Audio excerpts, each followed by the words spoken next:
अगर मैं आपसे कहूं कि आप अभी इसी वक्त सुपरमैन की तरह हवा में उड़ सकते हो तो आप लोग शायद कहोगे कि भाई ये फालतू की बकवास ना किसी और को सुनाना, क्योंकि हम इंसानों के लिए ऐसा करना मुमकिन ही नहीं है।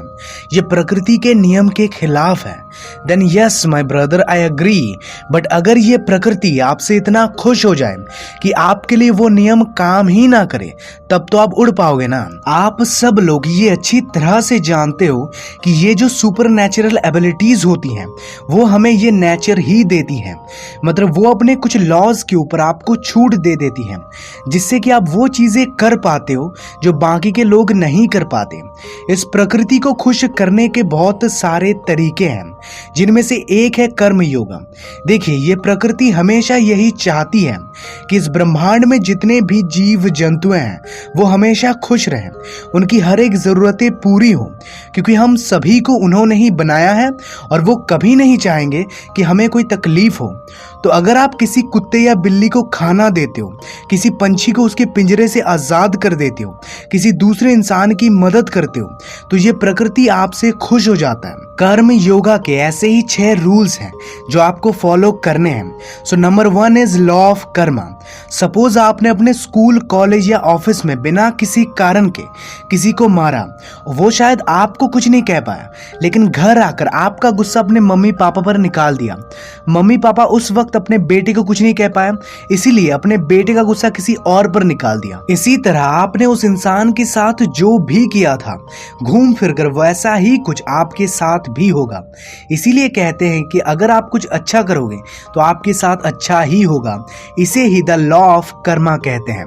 अगर आप बुरा काम करते हो तो आपके साथ साथ इस दुनिया के सभी लोगों को कोई ना कोई तकलीफ जरूर पहुंचती है, जो कि यह नेचर नहीं चाहती।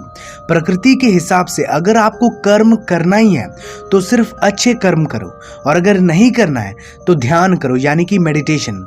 तो अब से जब भी आप कोई काम करो और आपको लगे कि यार ये काम मैं गलत कर रहा हूं, तो उसी वक्त आपको उस काम को छोड़कर वो काम करना है जो आपको सही लगे। जैसे कि मान लो आप फ्री फायर या पबजी खेल रहे हो, या फिर फोन में कुछ देख रहे हो और अचानक से आपको ख्याल आता है कि यार मुझे अब थोड़ा पढ़ना चाहिए, लेकिन क्या आप सच में पढ़ने बैठ जाते हो? नहीं बैठते।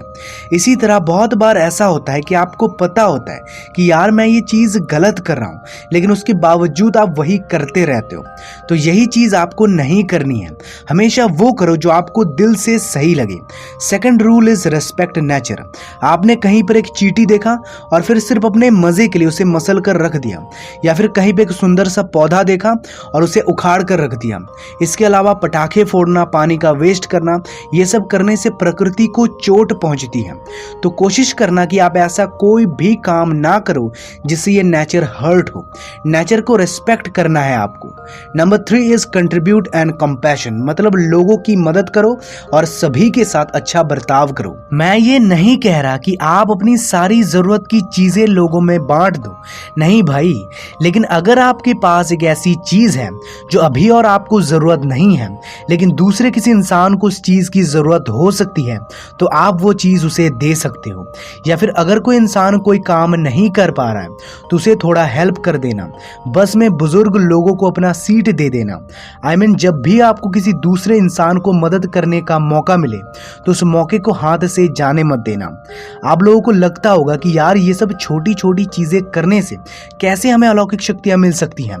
तो मेरे भाई, यही छोटी छोटी चीजें ही तो लोग नहीं करते, और इसीलिए जब आप ऐसा कोई अच्छा काम करते हो जो और कोई भी नहीं करता, तो नेचर खुश होकर आपको ऐसे पावर्स दे देती हैं जो इस दुनिया में और किसी के भी पास नहीं है। और सबसे लास्ट रूल है पॉजिटिव एटीट्यूड। दैट मीन्स आपको हमेशा पॉजिटिव सोचना है और पॉजिटिव बातें करना है। अगर आपके साथ कुछ बुरा भी होता है, फिर भी आपको यही सोचना है कि जरूर इसके पीछे भी प्रकृति का कोई प्लान होगा। इस नेचर ने जरूर कुछ ना कुछ अच्छा ही सोच कर रखा होगा मेरे लिए। जैसे कि मान लो एक चाकू से आपका हाथ कट जाता है, तो ये सोचने की वजह है कि यार मेरा हाथ तो कट गया, आप ये सोच सकते हो कि मेरा हाथ कटा, इसलिए मुझे ये समझ आया कि इस तरह से चाकू को नहीं पकड़ना चाहिए था। अब अगर दूसरा कोई इस तरह से चाकू पकड़ेगा तो मैं उसे पहले से ही चेतावनी दे पाऊंगा कि ऐसा करने से तुम्हें चोट पहुंच सकती है। इसी तरह से हर एक सिचुएशन के पॉजिटिव साइड पर आपको फोकस करना है, ना कि नेगेटिव साइड पर। इन 4 रूल्स को फॉलो करने के साथ साथ आपको हर दिन 10 मिनट मेडिटेशन भी करना है। और क्या आप इन रूल्स को फॉलो करोगे, कमेंट में ज़रूर बताना। और अगर आप मेरे पिछले वीडियोस के रूल्स को फॉलो करते हो तो वो भी बताना कमेंट में।